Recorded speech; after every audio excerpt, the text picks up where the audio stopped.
Live from the Business RadioX studio inside Renaissance Bank, the bank that specializes in understanding you. It's time for North Fulton Business Radio. And hello again, everyone. Welcome to another edition of North Fulton Business Radio. I'm John Ray, and we are broadcasting live from inside Renaissance Bank on Windward Parkway in beautiful Alpharetta. Hey, folks, just a quick reminder that Renaissance Bank has been voted best bank to work with by Forbes magazine for several years in a row for a good reason. And it's because they are big enough to handle pretty much any business need you can throw at them, but small enough to do it in a personal way. Now, here's how to test that out. I know this myself, but you test it out. Go to their website, renaissancebank.com, find their local office, and give them a call. What you will find is someone will actually answer the phone. Imagine that. Or you can leave a voicemail and they'll call you back. And that's the way it works at Renaissance Bank. They deal in a personal way. And if you're looking for that for your business, I think you'll be glad you gave them a try. Renaissance Bank, understanding you, member FDIC. Now I want to welcome Rita Evans and Mary Ledbetter. Rita, Mary, welcome. So glad to be with you this morning, John. Yeah. Thanks for having us. Yeah. Thanks for being here.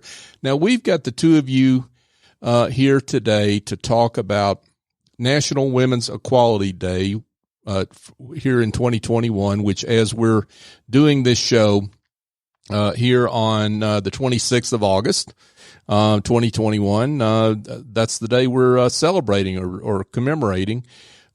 Before we get to that, though, let's give a brief introduction to you, Rita, and then Mary. Well, thanks for inviting us to be here to celebrate National Women's Equality Day. Been 20 years. I'm a vice president at a major financial services firm here in Alpharetta. I am a graduate of Leadership North Fulton and Leadership Atlanta, good member of the Chamber of Commerce. And I'm the CEO as well of Life Resources and a longtime women's advocate. And I'm glad to bring with me today my good friend. I'm Mary Ledbetter. I'm a proud resident of North Fulton in the Roswell, Alpharetta, and now Milton area for about 30 years.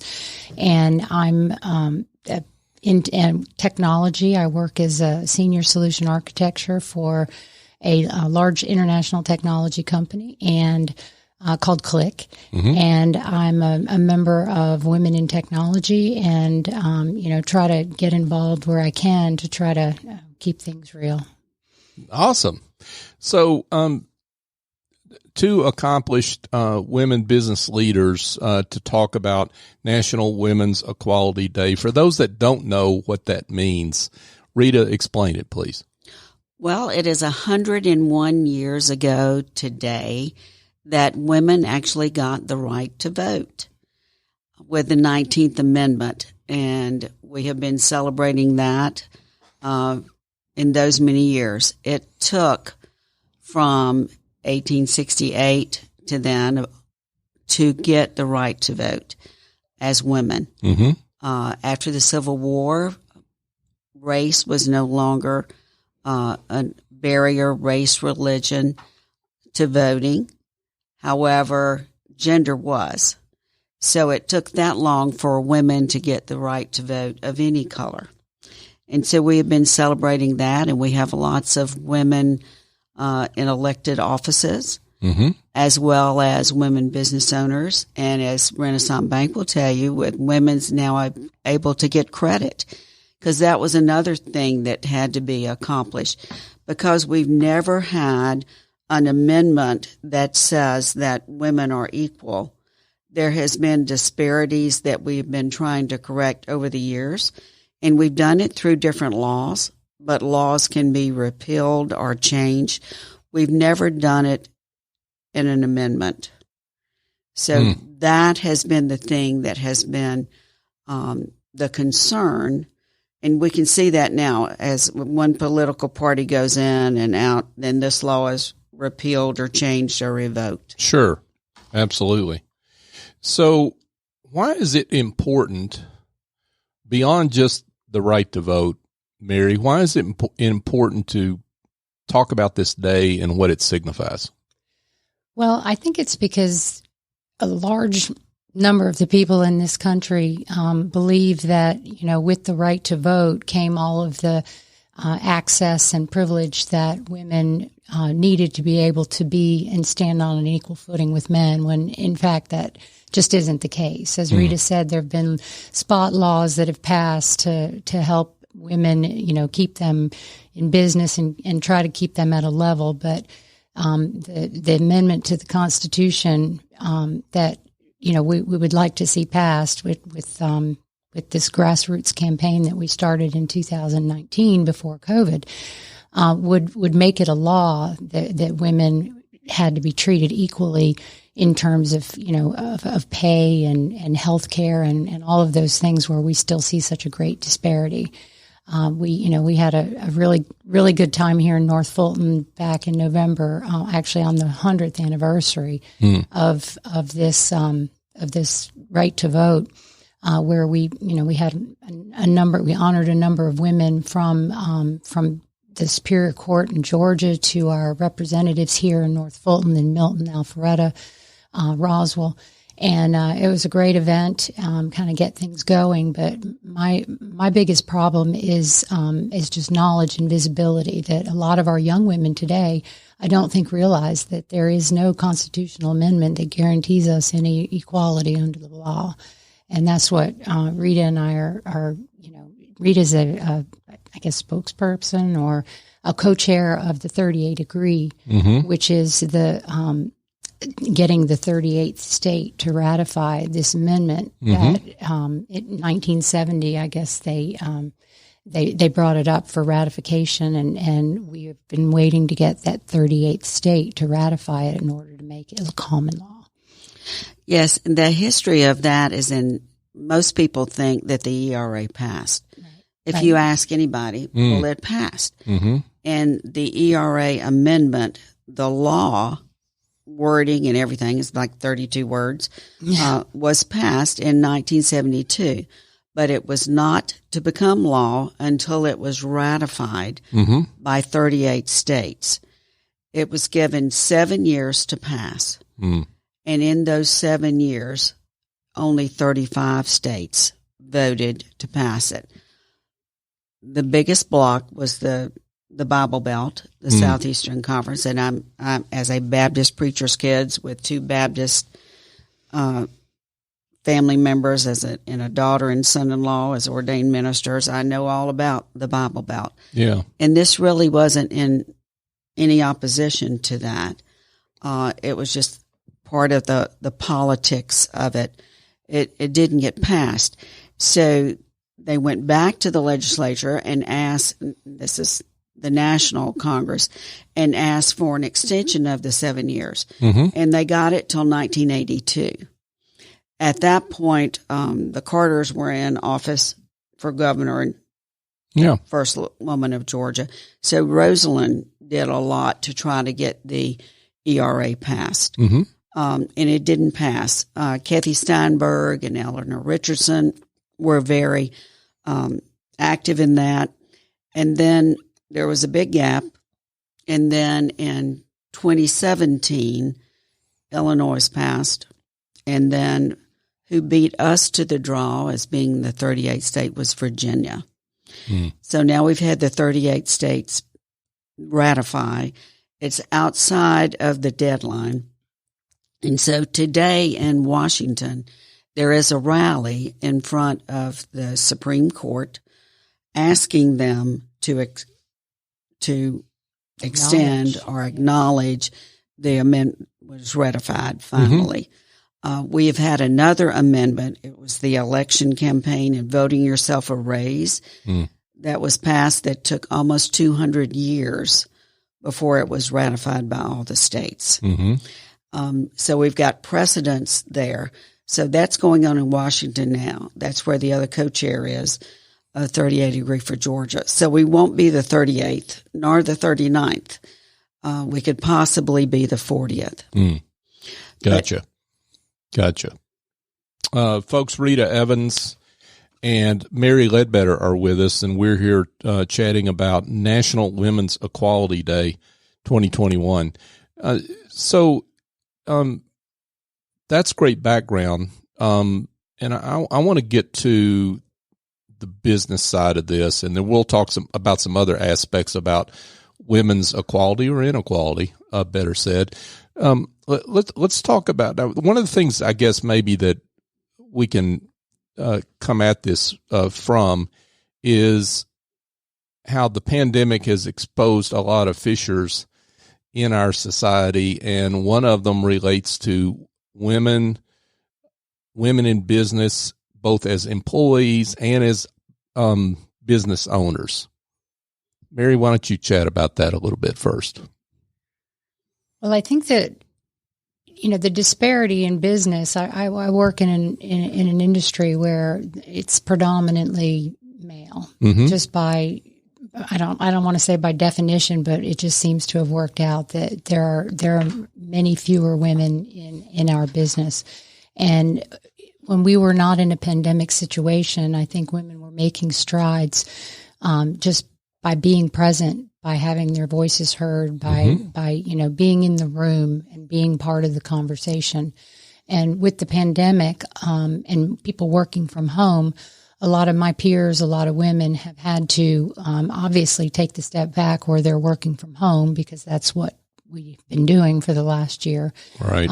But also they've been forced to slip back into that role of the housekeeper, watching the children, trying to do the dual role of working their jobs, but also being responsible for it just seems to have naturally evolved where women have been sort of expected to slip back into that role of the keeper of the house and home, and have been viewed as such. And so it's a step backward in that, we're in that spotlight that was on us, as emerging, has dimmed a bit now that we're back in the home, to some people's mind, where we belong. Yeah. Or not. Right. Yeah. So the other part of that's been impacted, and many of you may not know this, that it's very difficult for women to achieve more than $1 million in revenue. It's fewer than 10% of all women business owners do more than $1 million in revenue. That is a major break point. I've done that myself a couple of times, and it's very hard for a sole business owner to do that.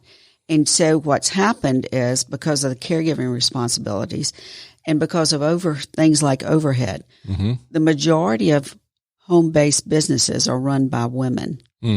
And they're run out of the home. Right. Well, when kids, dad, and the dog are all there, it's very hard to manage that for profitability. I told my friend when all of this was happening, we're going to have two things happening. We're either going to have more babies or more divorces.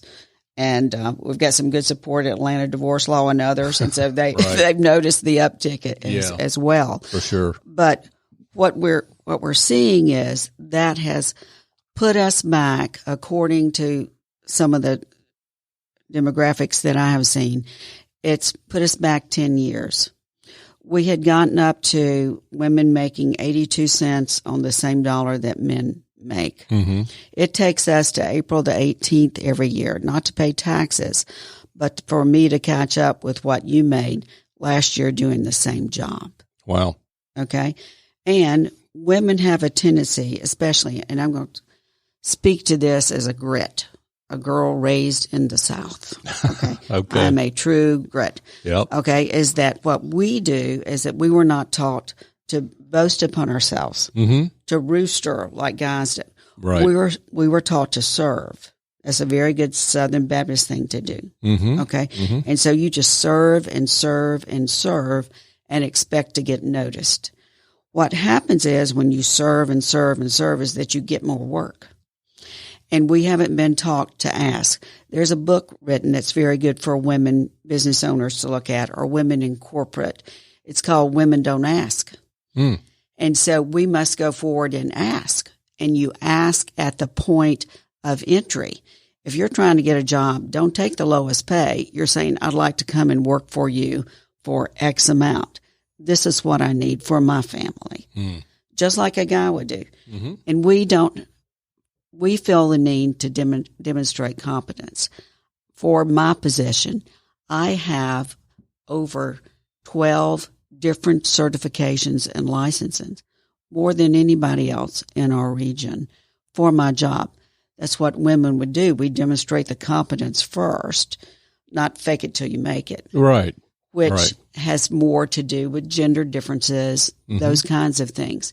So we as women business owners need to overcome some of that. Like we need to play more golf. It happens out on the golf course, not necessarily in the boardroom. We don't have women on corporate boards. And what you will see is that corporations will typically let one woman through, maybe two. Yeah. Somebody of color, somebody of female rank. But what we know is that it takes a minimum of 3 of diverse backgrounds or sexes to make a difference on the board. Sally Krawchak has published a lot. She's been head of 3 major financial institutions, and she publishes a lot about that. So we're looking at that from what we're able to judge based off the number of women businesses that went under or the lack of able to produce income, is that we have dropped back 10 years in terms of the pay disparity.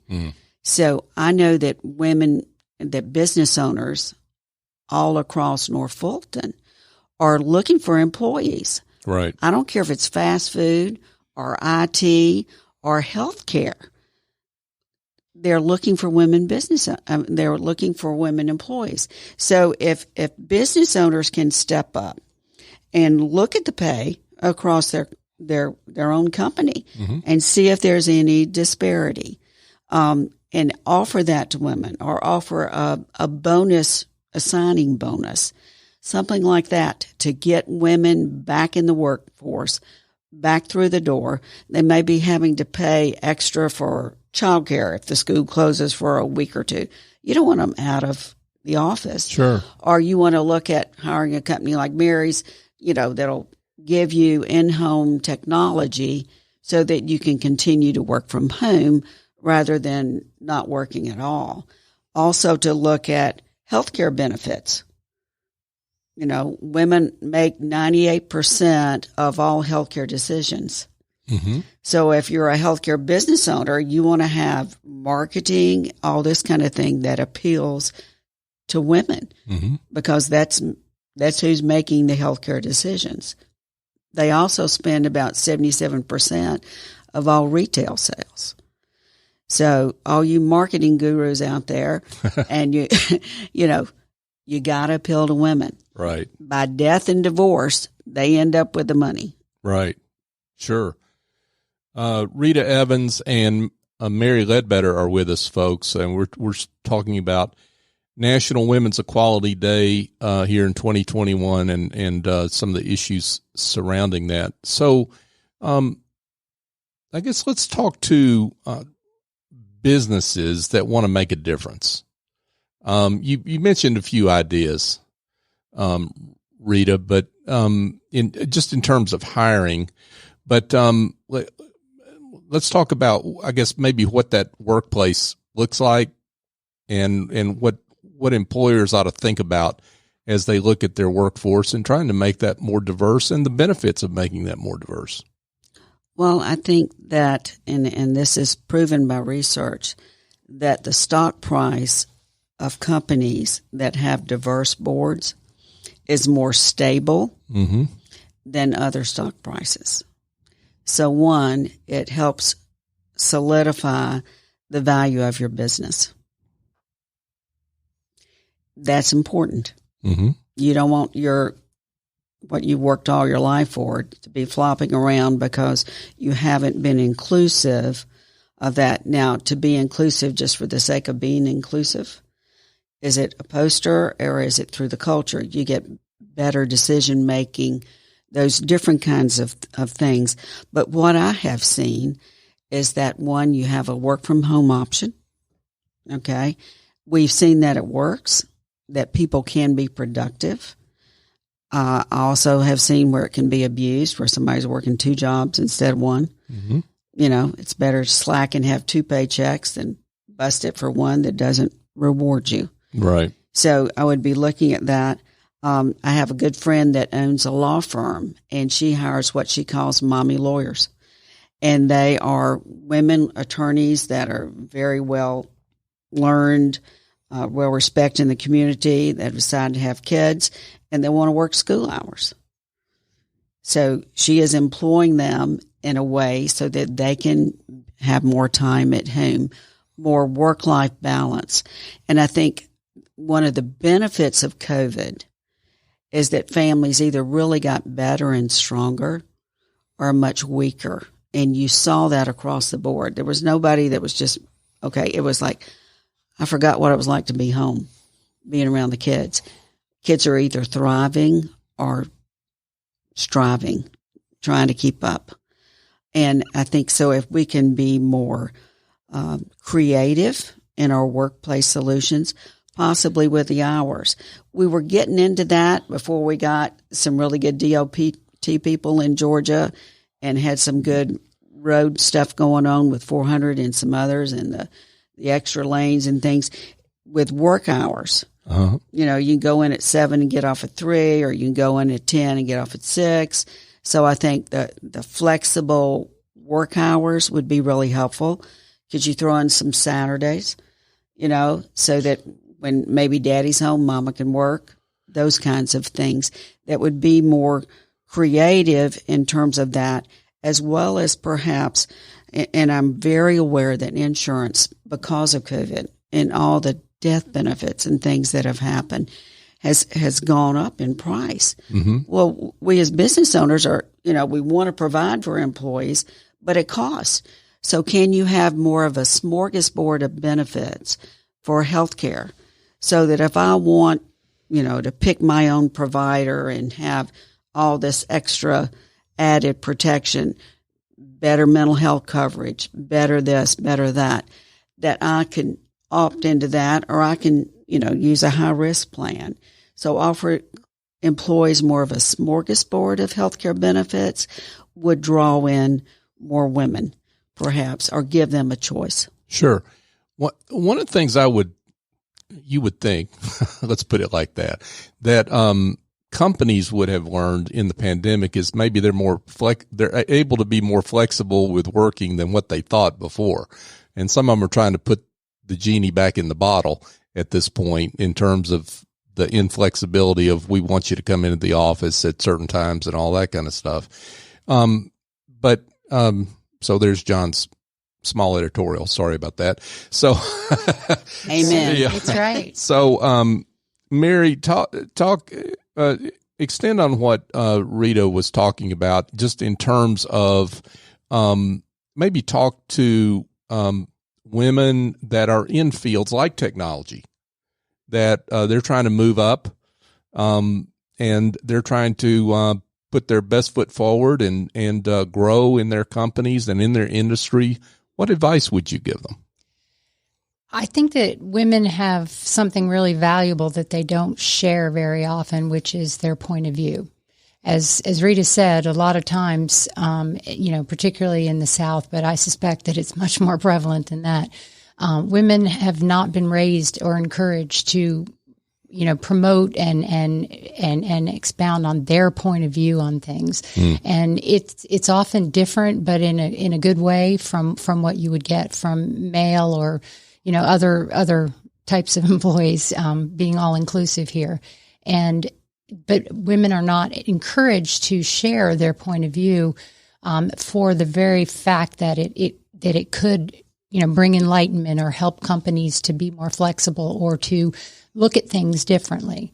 And I think a part of that is incumbent upon women to, to just get over it and start speaking up and offering their point of view. And I'm talking about in a way that's constructive and that can be construed as something valuable that you're bringing to the table. I also think that young women, I look at my children, my children's children, my daughter-in-law, my stepdaughter, who are extraordinarily bright women. I know how passionate they are about causes and business and making it and going places, if you will. But yet when the push comes to shove, they're very reticent to speak their mind, to come in, because they're afraid that if they do that, they're going to be labeled and it's going to follow them for the rest of their careers. So they hold themselves back. And these are girls that have been encouraged, I know, to do from women who understand what they'll need to do, have been encouraged to be present and to make themselves heard, not as women, but as people with a unique point of view. And I think that, there are programs in place to encourage them to do that. My company is a very inclusive company. We have lots of programs to help not just women, but minorities in general.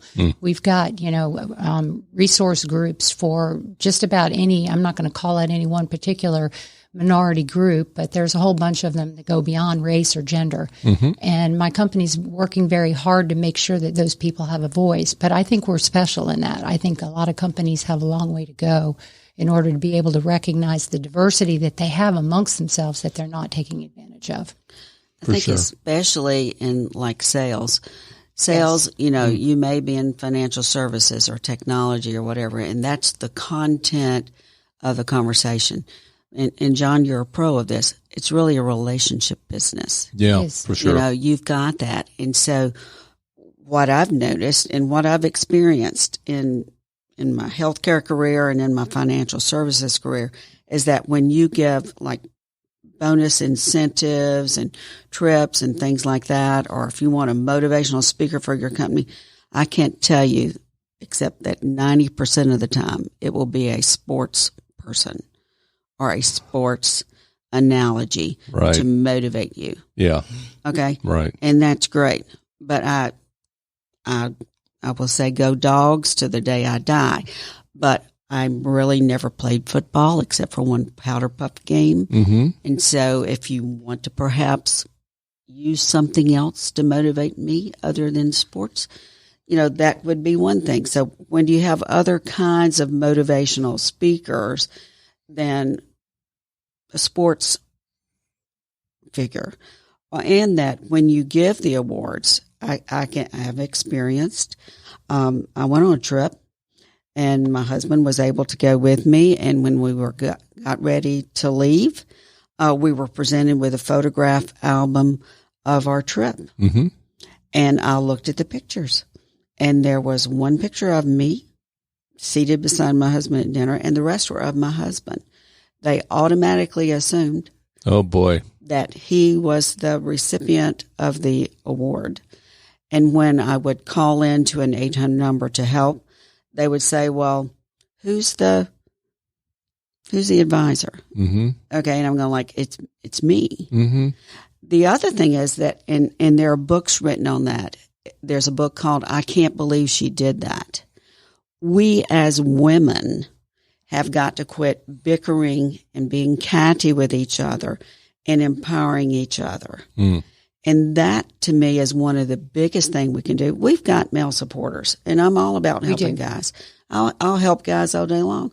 Our own Brandon Beach and John Albers, dropped legislation for the ERA in 2019, along with some Republican women, And so we've got male support. Right. We never got it out of committee in the state of Georgia. Oh, boy. There were 3 bills dropped in 2019, so we could get this done for the 100-year anniversary, and not one was allowed out of committee. It wasn't allowed to be heard, as Mary was in, and it wasn't allowed to be voted on. Just vote one way or the other. Right. But not allowing the vote to happen is very chicken. Chicken. I'll say it. Yep, you can add if you want. You could add chicken defecation. How about that? Rita makes a really good point too. And my business being in technology, over the years, people talk about, there's about women being subjected to, all types of harassment, this, that, and the other. And I can honestly say that, and maybe it's just because of me and who I am, and it's just like a do not go there kind of message that I send off. Mm-hmm. But I can say that the 2 times in my career that I have been, I feel like personally harassed have been by women. And these are women who were trying to do the same thing I'm doing, which is to make a difference and to move up and to segue into, more responsibility. And I'm in sales. So more responsibility and more money and being able to, to have control over my own destiny.